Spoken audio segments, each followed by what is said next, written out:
Hello everyone, আসসালামু আলাইকুম। কেমন আছেন সবাই? আশা করি আল্লাহর অশেষ রহমতে ভালো আছেন।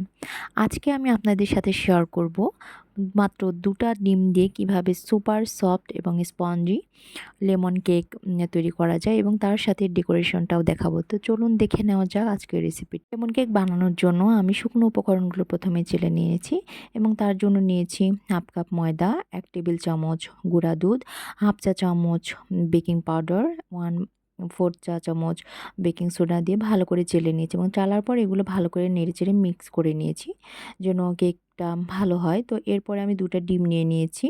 ডিম নেওয়ার পরে কুসুম 2টা সাদা অংশ থেকে আলাদা করে নিয়েছি। তারপরে সাদা অংশটা প্রথমে আস্তে আস্তে বিট করে নিয়েছি। করে নেওয়ার পরে এরপরে স্পিডটা বাড়িয়ে দিয়ে এটার ফোম যখন হয়ে যায় তারপরে আমি 1/2 কাপ চিনি এর মধ্যে 3 বারে মিশিয়েছি। তো চিনিটা ভালোভাবে মিক্স না করলে কেকটা হবে না পারফেক্টলি। এরপর ডিমের কুসুম দিয়ে দিয়েছি।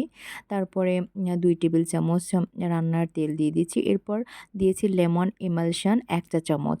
এরপর সামান্য একটু রং মিক্স করে দিয়েছি যেন কালারটা খুব ভালো আসে লেমনের মতো।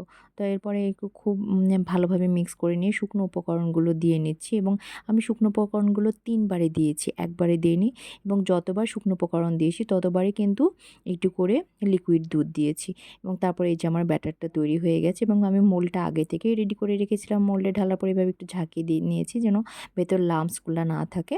তো এরপরে চুলায় বসিয়ে দিয়েছি। এরপর 20 মিনিট বেক হওয়ার পরে আমি চেক করে নিয়েছি এবং দেখছি যে যে কাঠিটা দিয়ে চেক করছি সেটা একেবারে ক্লিন আসছে। তার মানে আমার কেকটি হয়ে গিয়েছে এবং নামানোর পরে দেখুন কি পরিমাণে সফট হয়েছে সেটা দেখেই বুঝতে পারছেন। এই যে একদম সুপার সফট হয়েছে। তো এরপরে আমি এটা 3টা স্লাইস করে কেটে নিয়েছি। তারপরে ক্রিম রেডি করে নিয়েছিলাম। এটা আমি দেখাইনি, এটা অফ স্ক্রিনে আমি করে নিয়েছিলাম এবং আমি 3টা লেয়ারই এভাবে বসিয়ে নিচ্ছি এবং কেকের লেয়ারগুলো আমি আগে থেকেই সুগার সিরাপ দিয়ে রেখেছিলাম যেন ভিডিওটা একটু কম সময়ে হয়। তো আমি খুব ভালো করে এটা কোটিং করে নিয়েছি লেয়ারগুলো ক্রিম দিয়ে।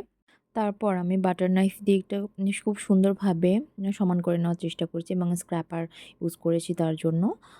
এবং ওপরটা একটু ভালো করে ফিনিশিং নিয়ে আসার চেষ্টা করছি যেন ওপরের ডিজাইনটা খুব সুন্দর করা যায়। তারপরে আমি কেক স্লাইসার দিয়ে চারপাশে একটু ডিজাইন করে নিয়েছি এবং পাইপিং জেল দিয়ে দিচ্ছি। পাইপিং জেলটা আমি আগেই রেডি করে রেখেছিলাম। এটা অফ স্ক্রিনে রেডি করেছি। যার জন্য আসলে ভিডিওতে দেখানো হয়নি। এবার পাইপিং জেল খুব ভালোভাবে পুরো কেকে মিশিয়ে দিচ্ছি যেন কোনো জায়গা ফাঁকা না থাকে, কারণ সাদা থাকলে তো দেখতে এটা ভালো লাগবে না। তো তারপরে আমি রোজ বানিয়েছি। তো আমি 124 নাম্বার যে নজেলটা সেটি ইউজ করেছি এবং সেটা দিয়েই রোজ বানিয়েছি এবং আপনারা দেখতেই পাচ্ছেন যে রোজটা কীভাবে বানানো হয়েছে।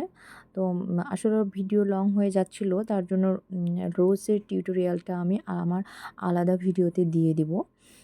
এভাবে আমি 3টা রোজ বানিয়ে নিয়েছি এবং বানিয়ে নেওয়ার পর আমি কেকে বসিয়ে দিয়েছি। তো এটা হলো 3 নাম্বার সেই গোলাপটি।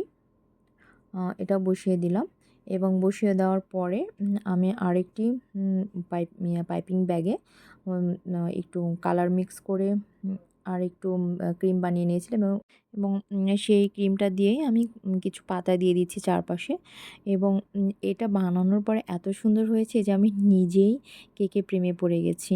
তো এভাবে আমি সব পাতাগুলো দেওয়া শেষ করেছি এবং প্রত্যেকটা গোলাপের চারপাশে এভাবে পাতাগুলো দিয়ে দিয়েছি যেন এটা দেখতে কিছুটা একটু রিয়েল গোলাপের মতোই লাগে।